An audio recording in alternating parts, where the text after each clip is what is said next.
Eu chamava o professor Dr. Joaquim Norberto Pires, não sei se já estará em linha para poder conversar connosco. Estou sim, senhora. Bom, Muito bom dia. então, professor da Faculdade de Ciências e Tecnologia da Universidade de Coimbra, obrigado pela sua participação, seja bem-vindo. Vamos ouvir então o seu depoimento. Muito bem. Depoimento que portanto, seria controlado para 10 minutos, certo? Sim, se for possível. Permita-me a partilha de ecrã, faz favor. Senhor, vamos permitir então a partilha de ecrã para podermos acompanhar o seu trabalho. Penso que já é possível. Já é possível, sim, senhora. Então, muito bom dia. Cumprimento todos os participantes neste evento, em especial e no nome do Sr. Presidente da Câmara e dos organizadores da Câmara de Comércio da região das Beiras, e neles as pessoas, os vários elementos do painel da manhã e da tarde, em especial os membros do Governo, que têm uma tarefa importante nas mãos relativamente a este assunto.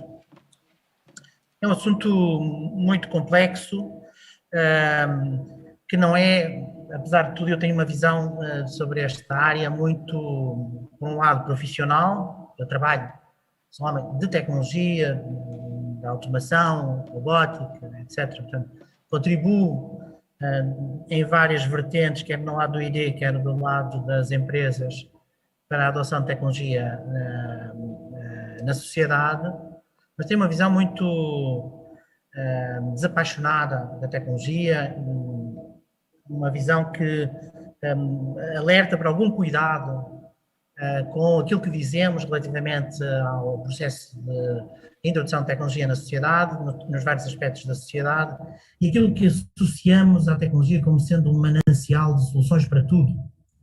E, na verdade, há muito erro na análise que é feita da digitalização que estamos a fazer da nossa vida, e também alguma incapacidade de perceber que esse processo tem perigos e fatores que podem funcionar contra aquilo que queremos atingir com a adoção de tecnologia. Era um pouco sobre isso que iria, em 10 minutos, tentando cumprir exatamente o tempo, refletir. Eu sou da Universidade de Coimbra, professor da Universidade de Coimbra, e também já fui presidente durante algum tempo da Comissão, portanto, tenho algum interesse pela aplicação de políticas públicas em várias áreas de uma região, e a região centro em particular, por ser o sítio onde vivo, apesar de ser o área de Guimarães. Quando estamos a falar em tecnologia, nossa vida, a tecnologia não pode ser um fim em si mesmo.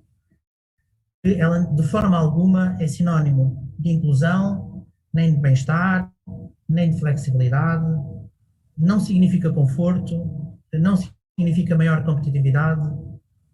Já vimos todos, até pela forma como debatemos coisas nos meios das redes sociais, não significa maior participação, muito menos mais democracia, não significa necessariamente mais e melhor ambiente ou mais social. Aliás, pode até criar o contrário. Em vários fóruns hoje participei, como por exemplo desta notícia que está em primeiro lugar, foi muito argumentado que se não tratada de maneira correta, a tecnologia pode originar uma revolta social, porque tem fatores de exclusão, de afastamento, de segmentação da sociedade, porque há uma grande parte das pessoas que não estão preparadas para a utilização de tecnologia. Dou-vos um exemplo, o caso de Portugal. Uma grande percentagem dos portugueses, o número anda a rondar os 48%, 48% dos portugueses não têm capacidades digitais. E depois, quando colocamos a tecnologia como sendo um manancial para resolver problemas, temos aqui um problema.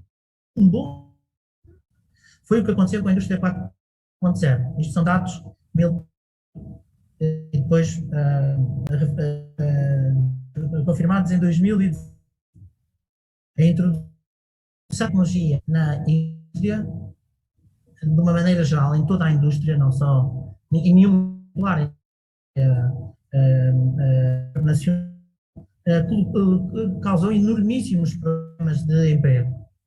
Em muitos países, tem ali números, aproximaram-se de 50% de perda de emprego. Em muito verão foi substituído por outro tipo de emprego, substituir este. No entanto, não se esqueçam que as pessoas não fazem reset automático. Isto é, não é instantâneo. E as pessoas, quando são apanhadas num processo, demoram vários anos a poderem ser preparadas para uma nova realidade. Por exemplo, o quadro do lado esquerdo mostra que é um inquérito feito em empresas europeias em 2018 para o plano, para um período 2018-2022, está em curso. Uma grande percentagem das pessoas que estavam na altura em serviço estimavam os seus gestores, necessitariam de períodos de reformação, portanto de atualização, às vezes superiores a 6 meses, 10% entre 3 e 6 meses, 9% entre 6 e 2 meses e 10% mais de um ano. Isto significa um mestrado, por exemplo, um ano. 6 meses é um mestrado sem tese, por exemplo, de readaptação de pessoas muito competitivas, pessoas com formação superior, de reformação. Nem todas as universidades mundiais juntas eram capazes de fazer este tipo de formação para o cenário que se colocou na altura. Com reduções muito grandes, reatualizações muito grandes, percentagens muito elevadas para vários tipos de emprego. Quando a gente diz introduz tecnologia e a tecnologia vai resolver uma data de problemas, tomem atenção que a tecnologia não é um fim em si mesmo. A tecnologia é uma ferramenta, uma necessidade para resolver um problema que tivemos. E qual foi o problema? A digitalização, aquilo que estamos a falar hoje com 50 anos de atraso. A digitalização não começa hoje, não começa no século XXI, nem começa em 2020. A digitalização é uma coisa que começou na década de 60, 70. Quando apareceram computadores, apareceu a eletrónica, apareceu o software, tudo isso é a década de 70. Estamos nós a fazer o 25 de Abril e estavam a aparecer os primeiros computadores, os primeiros robôs. A grande vaga da robotização na indústria começa na década de 80. Portanto, há 40 anos atrás. O processo de digitalização não é um processo novo. O que é que aqui é novo? O que é que alterou? O que é que alterou a nossa forma de vida? Foi algo que aconteceu na década de 90. Também lamento um bocadinho contradizer, não queria fazer um orador anterior que falou a partir do Brasil. O processo não começa com os smartphones, o processo começa com o processo de globalização. O processo é da década de 90. É quando aparece a comunicação global, quando aparecem as coisas novas. Nessa altura, verificamos muito simples, que era a maneira como organizamos o mundo, a nossa sociedade, a forma como realizamos, por exemplo, o modelo europeu, com um certo nível de proteção social, um certo nível de justiça. As pessoas podem se queixar, quando eu vejo alunos meus e outras pessoas a queixarem-se da segurança social em Portugal, e a saúde, e a justiça, não sei o que, digo-lhes 2 ou 3 países, vão ver como é ali. E quando voltam, se calhar não dirão tão do que estamos a fazer. Defeitos, com certeza, têm problemas, mas nós montamos um modelo que tem por base a produção industrial. Aquilo que resulta da produção industrial, dos impostos pagos, quer do trabalho, quer da própria organização industrial, que é usado para organizar a sociedade, no sentido de nos permitir estes serviços. E o que nós verificamos é que esse motor de desenvolvimento começou a gripar. Por volta com a globalização, portanto, final da década de 90, do século passado, início do século, no novo século, as taxas de crescimento caíram abruptamente, começaram a cair abruptamente. E a produtividade desse nosso motor também caiu brutalmente.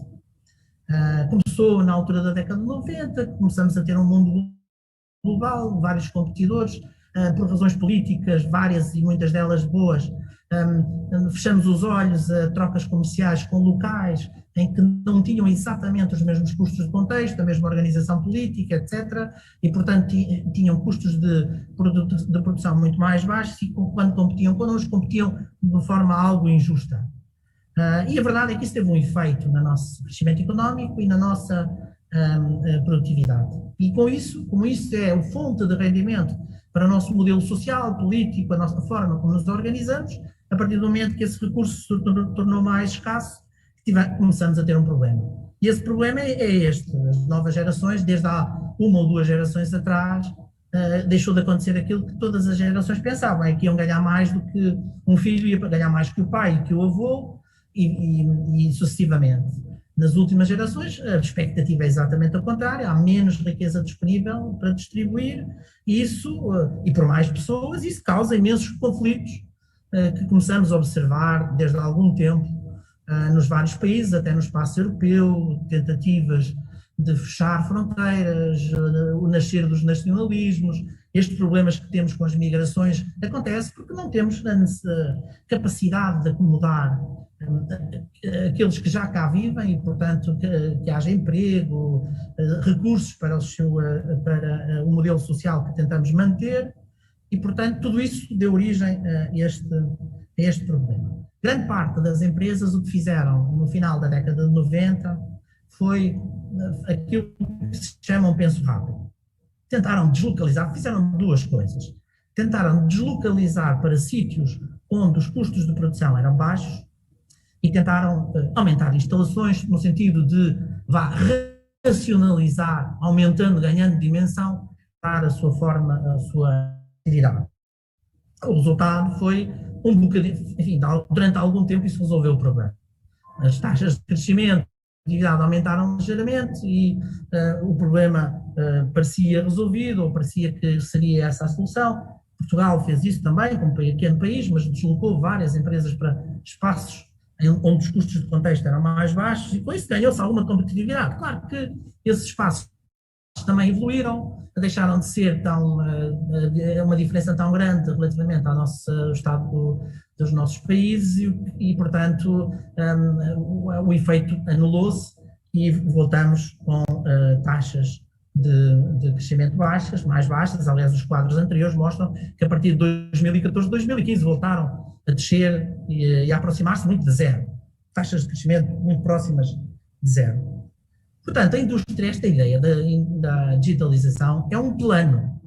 Esta ideia da digitalização, da utilização da tecnologia, robótica, inteligência artificial, etc., é um plano. Aliás, um plano montado com este nome Indústria 4.0 por uma consultora, o Boston Consulting Group, que o fez para a indústria alemã.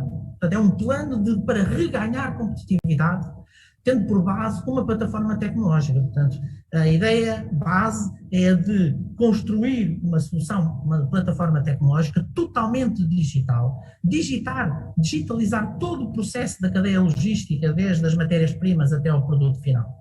De forma a que nós tenhamos uma cadeia logística, portanto, um processo que leva desde uma matéria-prima até o cliente final, totalmente digital, totalmente previsível, totalmente alterável, no qual se possa fazer análise de cenários, no qual se possa adicionar informação para perceber o que se deve fazer quando acontece ou quando se vê que algo aconteça. Portanto, esta análise de cenários, estilo, se isto acontecer, vamos por aqui, se não vamos por ali. A ideia da indústria 4.0 não é tentar mais robôs na indústria, ter mais inteligência artificial, não é aumentar as comunicações. A ideia não é essa, a ideia é ter essa tecnologia para atingir em 2030, porque o plano montado era um plano de 2015 a 2030, com mega investimento. O plano até 2020 teve qualquer coisa na ordem dos 40 mil milhões de euros de investimento, o plano para a Alemanha, de investimento na plataforma tecnológica para aumentar, para digitalizar a 100%, introduzir novas tecnologias, e aí sim a internet das coisas, a robótica, a automação industrial, a inteligência artificial, etc. Tudo isso são tecnologias que já existiam, não era nada de novo, mas que se apressou para que se acelerou o seu desenvolvimento, para que se tornassem eficazes, digamos assim, se tornassem disponíveis, para que a seguir nós pudéssemos fazer aquilo que queríamos, que era atacar a cadeia logística. E há uma pequena diferença relativamente a esta coisa da digitalização, como estou a dizer, está a ser feito com 50 anos de atraso, porque a digitalização, o processo de digitalização começa quando os computadores aparecem, não é? E, portanto, começa há 50 anos atrás. É que todas as revoluções que tivemos até hoje foram sempre consequência de uma evolução. Primeira revolução industrial, máquina a vapor; segunda revolução industrial, massificação dos meios de produção; a terceira revolução industrial resulta da invenção do transistor e que permitiu a digitalização; a quarta revolução industrial é a primeira que é pré-anunciada. É a primeira que a gente diz, porque é um plano, é exatamente por isso, porque é um plano. Não é a consequência de nada, precisamos de reganhar competitividade e para isso precisamos de um plano. E a quarta revolução industrial é um plano para atingir uma cadeia logística totalmente digital, e aí sim é o que se pretende que aconteça, passar de uma cadeia logística que é segmentada, algo separada, etc., para uma plataforma nova, uma futura cadeia logística, onde se possam aplicar técnicas novas, como o planeamento integrado, a logística autónoma, a procura inteligente, o armazenamento inteligente, a gestão inteligente de peças, a análise de dados avançada. Tudo isto são tecnologia, conceitos que se pretendem aplicar e que precisavam de uma plataforma nova. E é nisso que temos de ter muito cuidado, porque a plataforma implica trabalhar com pessoas, e pessoas são coisas que a gente altera o outro, as reprograma de uma maneira diferente, ou então usamos como elas são formadas. Quem é esse plano avisou, depois as pessoas não leram, que isto tinha um impacto muito significativo na educação. Tinha um impacto significativo na forma que nos organizávamos como sociedade.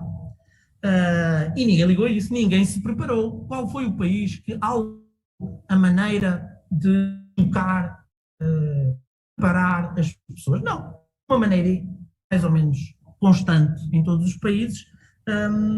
A forma como educamos as pessoas é mais ou menos a mesma coisa, nada mudou nos currículos, ou muito pouco mudou. Professor Norberto Pires, só para concluir, por favor. Concluía num minuto. E, portanto, isso criou um mega problema. Por exemplo, só um pequeno exemplo, em engenheiros de cientistas de dados, portanto, engenheiros de dados e cientistas, há um déficit na União Europeia de 1 milhão de pessoas.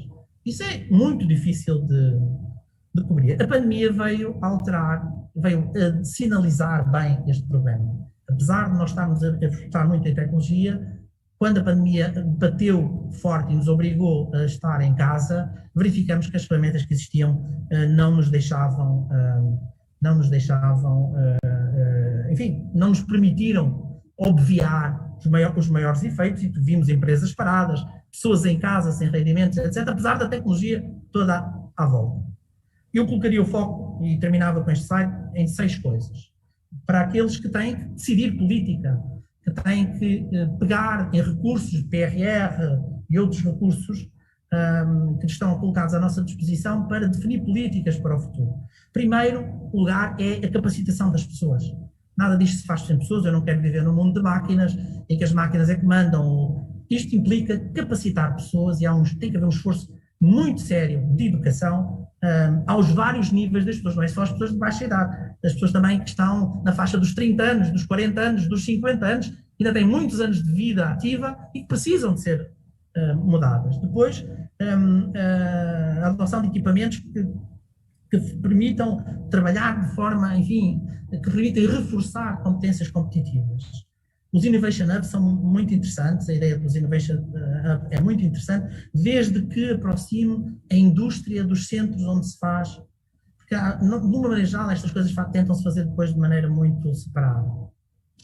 A utilização de ideia em consórcio, porque isto junta pessoas com tecnologia e com objetivos a atingir. Eu gosto muito da ideia da investigação em consórcio, especialmente dos clubes de fornecedores, em substituição da ideia dos clusters.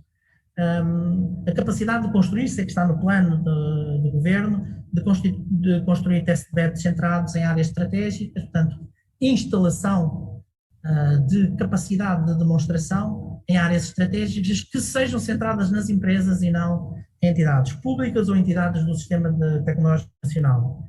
e depois criar e fomentar uma ideia muito diferente da maneira como nos estamos a organizar, é o último ponto. Diferenciar uma certa atitude competitiva que permita, de alguma maneira, reforçar a parte criativa da utilização de ciência e de conhecimento, dizendo que a ciência não termina na demonstração de um conceito. A ciência e o conhecimento termina na demonstração de um propósito. E, portanto, esta ideia, é preciso mudar este mindset. Nós temos que fazer ciência e desenvolver conhecimento competitivo, mas essa ciência e esse desenvolvimento competitivo, que tem que ser de primeiro mundo, de topo mundial, tem que ter depois uma consequência. E tem que haver a necessidade de demonstrar a eficácia da nossa criatividade, promovendo o motor de desenvolvimento que nos permite chegar até aqui, que é a indústria. A indústria é aquela que mantém dos seus proventos, portanto, dos seus impostos, que resultam os recursos para que nós desenvolvamos, isso sim, uma sociedade mais democrática, mais inclusiva, mais justa, que atende àqueles que são mais frágeis e faz distribuição, uma sociedade que tem cuidado com o ambiente, tudo isso, obviamente, implica recursos, e esses recursos não têm que ser gerados. Se não forem gerados, somos nós todos, o nosso modelo social que está em causa. Muito obrigado. Obrigado, professor Norberto Pires, pela sua intervenção. Foi esta viagem sobre a evolução tecnológica da nossa sociedade e o propósito último, que é o que nos motiva. Obrigado pela sua participação.